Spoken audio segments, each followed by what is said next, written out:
Welcome back to Raven Willow Farmstead. Last episode brought the arrival of the big machines, and we had some big projects to start digging into. Everything was going great, until it wasn't. A strip of muddy soil about 500 feet long, right where we wanted to build our road, and threatening to stop us before we even really get started. Have I made a huge mistake, or can we find a way through this sticky situation? Alright, we are in a little bit of a pickle. He had to pull his excavator out with his claw. He was worried about getting stuck. He could only get so far, and then when he puts his bucket down into the mud, it pretty much encompasses his bucket. Worried that he's not going to be able to go much farther. I'm trying to reassure him. The ground gets much more solid as you go up.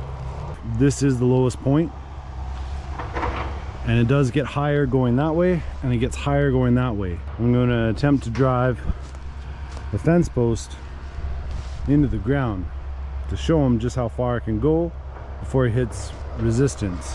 But we got to prove to him that the ground we're on right here is a lot more sturdy than the ground over there.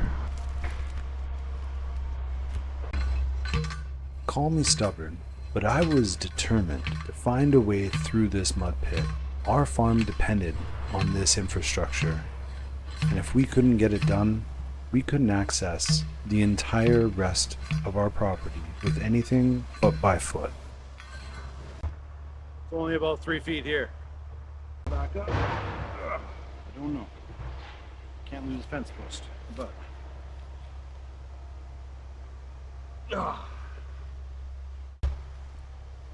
Pull it up with his excavator. He sunk it in there almost 4 feet. So if I show him this, maybe he'll be a little bit more encouraged. I need that road coming down on the west side. If we were to flip it around, it's the opposite end of the property as the driveway. I haven't done any of the clearing over there. And then it leaves this massive mess here for me to try and clean up.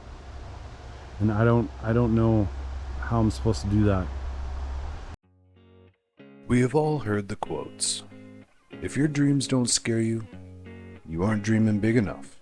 Or, if you can dream it, you can achieve it. And while there is some obvious wisdom there, all the quotes in the world still won't prepare you for what it's like when you're in the thick of it.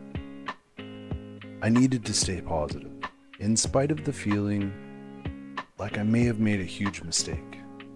It was a challenge trying to make big decisions on the spot, especially after some plans don't work out the way we wanted them to. In addition, there were adjustments and steps I had not accounted for due to my inexperience. We had originally planned and made room for an 8-foot wide road, but the trucks bringing the material as well as the excavator needed 12. I felt things were getting out of hand quickly. So after removing enough trees to widen the road, I also had to remove an old apple tree. Our plans were to level out the slope here and install some swales. Oh, look at all those apples just hanging there.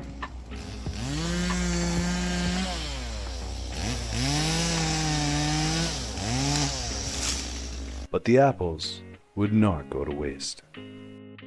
While I went to consult with the construction guys about our plan, Caitlyn and her dad, assisted by the geese, went to harvest the now treeless apples.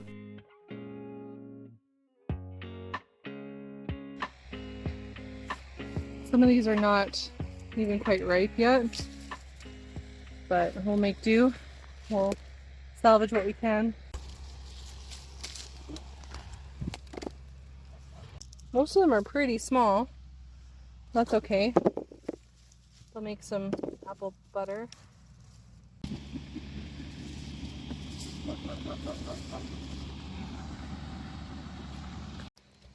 Goose, don't take my apple. You had your own. Yeah.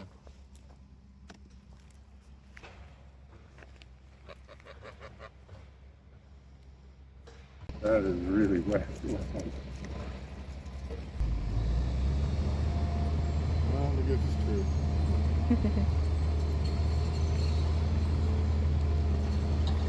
So we came up with a plan.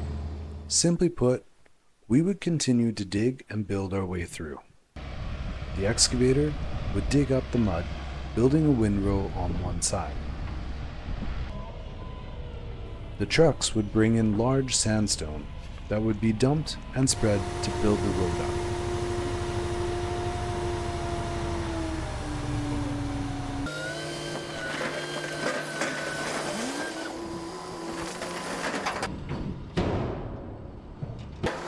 The dozer would then level out the rock, followed by smaller crush to finish it off.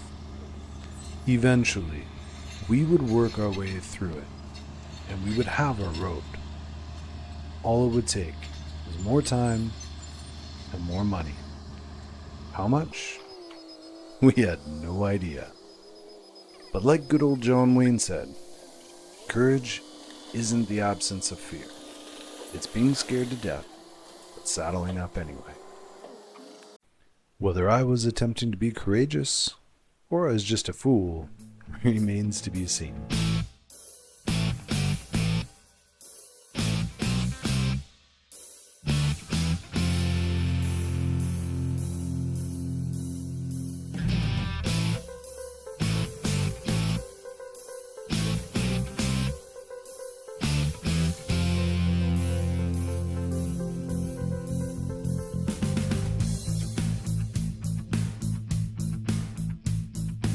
While we also had a bit of a mud issue in another spot, it seemed like our strategy was working for the West Side Road. So we decided to utilize the same process on the road that led to the garden and chicken coop.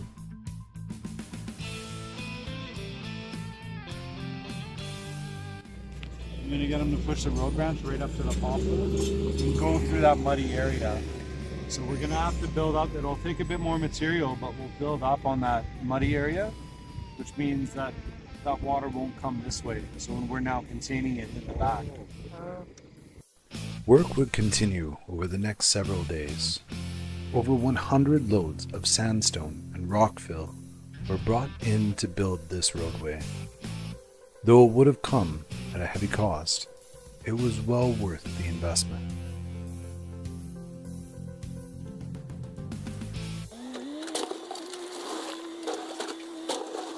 It is an awesome thing to watch these mechanical beasts do their work.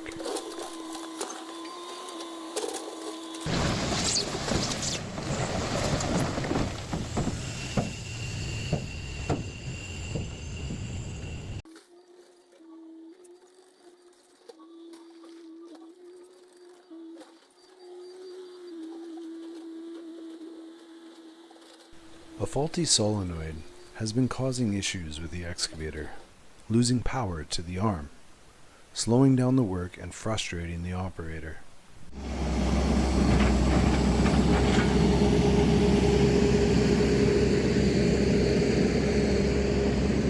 Just lose power again? Thankfully, after several days and several trips by a heavy-duty mechanic, we're finally able to get the problem solved and get back to work. At times, it seemed like we might not make it to the end, but finally, we reached the hill where the ground sloped up and the mud came to an end. Here is where we would stop this part of the road construction. From here, it would be up to me to build the road by hand.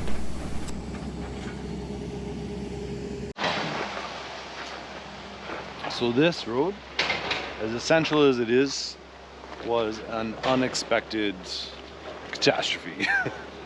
Well, we still got it done, we still got it built in, but it's going to cost us a lot more than what we were originally anticipating. The idea was to have a road going down the west side of the property so we can access the entire length of the property. We're not going to be able to get that far.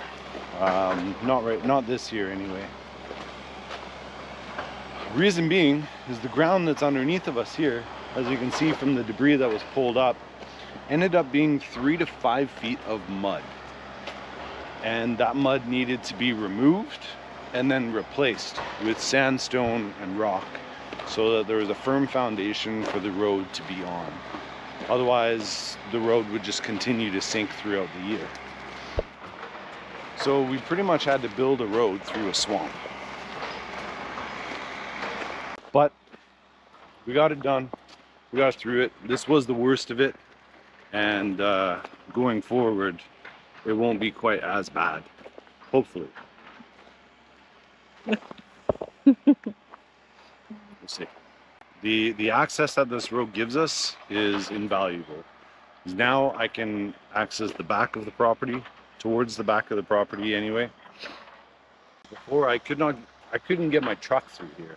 So I wouldn't have been able to actually get back to where I want to start planting the pasture paddocks. So you want to get into sheep, you want to get into a few cattle. You can't do that unless you can build pasture and you can access it. So this road gives us that access. It allows me to get back here and start building the pasture.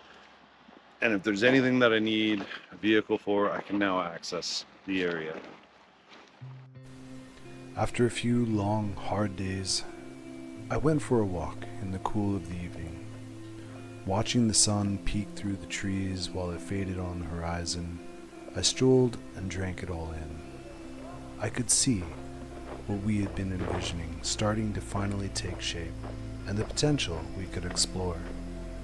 The beauty of the autumn-burned maple leaves, and the wild birds singing while exploring this new open area, one that used to be thick, heavy brush.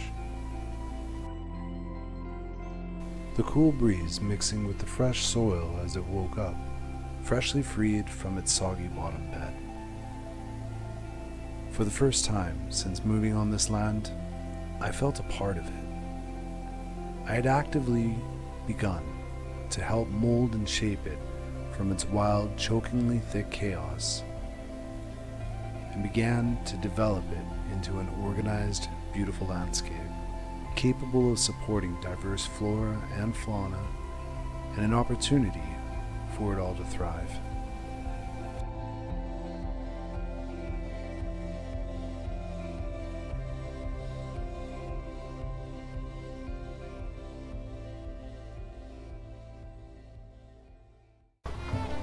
Coming up on Raven Willow Farmstead. It's crazy. That is amazing. What a beautiful sight. Something strange has been buried in that tarp.